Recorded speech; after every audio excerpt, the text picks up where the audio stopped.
Hadithi: kifo kilichorudi nyumbani. Amina, msichana mwenye miaka 27, aliishi na mama yake mkoani kwa muda mrefu.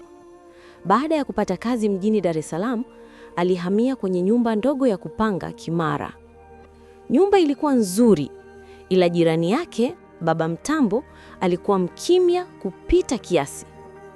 Hakusalimia, hakujibu mtu, hakutabasamu.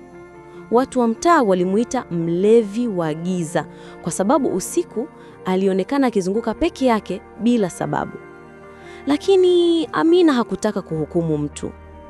Siku ya kwanza usiku, akiwa amelala, alisikia mlango wa mbele ukivutwa kwa nguvu. Krr, krr. Alidhani ni upepo, lakini upepo hauwezi kujaribu kufungua mlango kwa ndani. Siku ya pili, Amina aliamka mapema. Alipokagua mlango, aligundua vibonyeo vya vidole, kana kwamba mtu alishika mlango wake usiku. Hakuna aliyeweza kuingia kwa sababu kufuli ilikuwa vizuri. Siku hiyo hiyo, alianza kutengeneza urafiki na jirani yake mrembo, mwenye utu, Neema, msichana mwenye miaka 24, aliyeishi nyumba ya pili. Neema alimwambia, ukisikia mlango ukigongwa usiku, usijibu, usifungue, usisogee. Amina alitetemeka. Hivi kwa nini? Neema alinyamaza, macho yakajaa huzuni. Hapa kuna kitu, hatujui ni nini. Usiku wa tatu, Amina akiwa amelala, akaamka kwa kelele kali ya kupiga ukuta. Puu, puu, puu. Kisha kimya kizito. Baadaye akasikia kitu kinachokimbia kando ya nyuma yake, miguu midogo, haraka zisizo za kawaida. Alipofungua dirisha taratibu, aliona kivuli cha mtu mdogo kikipita mbele ya nyumba ya Baba Mtambo. Alipogeuka kutazama upande mwingine, akamwona Baba Mtambo amesimama gizani akimtazama bila blink. Macho yake yalikuwa mekundu kama mtu aliyelia siku nzima. Amina alirudi ndani kwa kasi.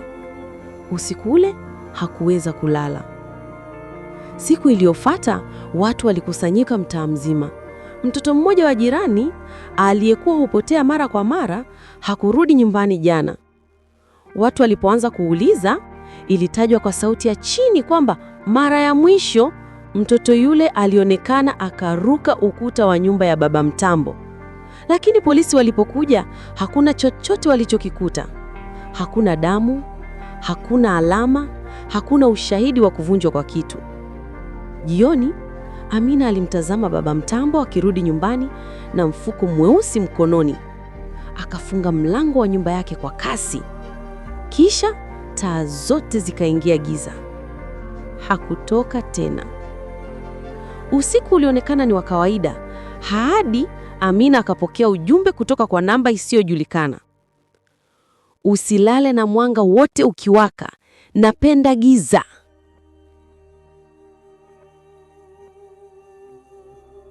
Amina aliwaambia polisi, lakini namba haikujulikana. Usiku uliofuata, akasikia tena mlango wake ukifunguliwa kidogo, kama mtu anajaribu kuingia polepole ili asisikike. Krr, krr.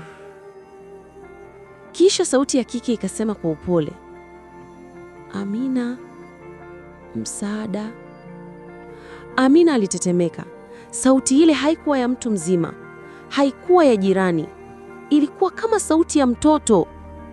Lakini watoto wa mtaa walikuwa usingizini na mmoja alikuwa ametoweka. Amina aliamua kumtafuta Neema ili kumuuliza zaidi. Neema alipoanza kuzungumza akaanza kutetemeka.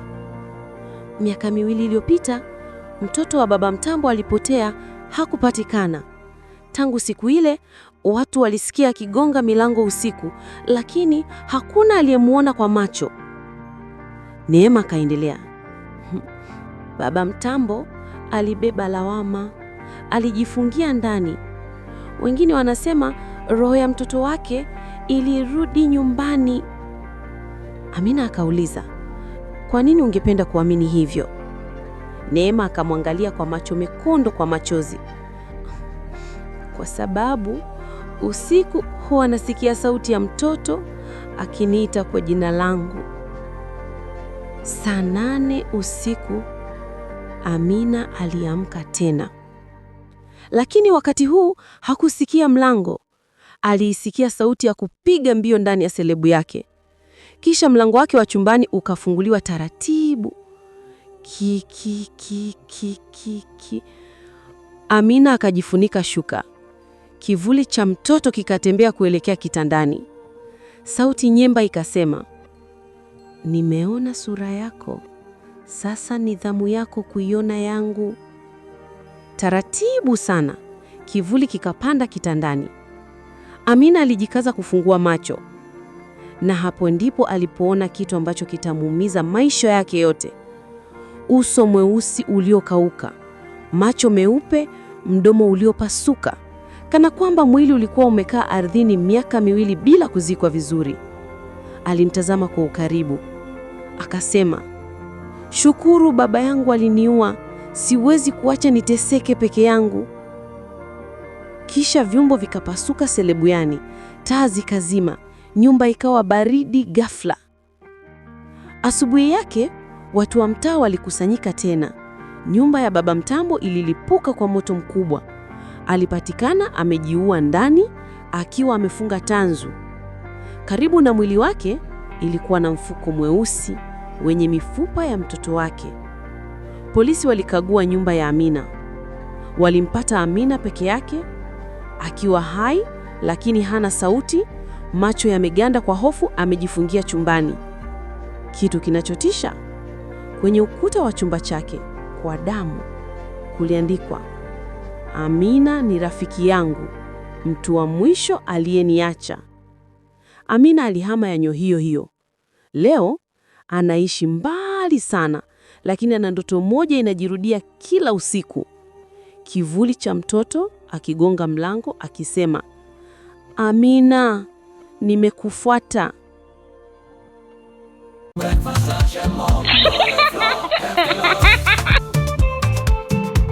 Kwa afya bora ya familia yako, chagua unga wa lishe wa ubora wa hali ya juu kutoka Mkolwe Products. Umetengenezwa kwa mchanganyiko bora wa mahindi lishe, mbegu za maboga, soya, ulezi, mchele. Faida za unga wetu: hujenga nguvu na kuimarisha kinga ya mwili. Husaidia ukuaji bora wa watoto. Una ladha nzuri na ni rahisi kupika. Afya kwa kila kizazi. Bei shilingi 3,000 tu. Wasiliana nasi sasa 0716283088 au 0687223115. Mkolwe Products. Help us to help you.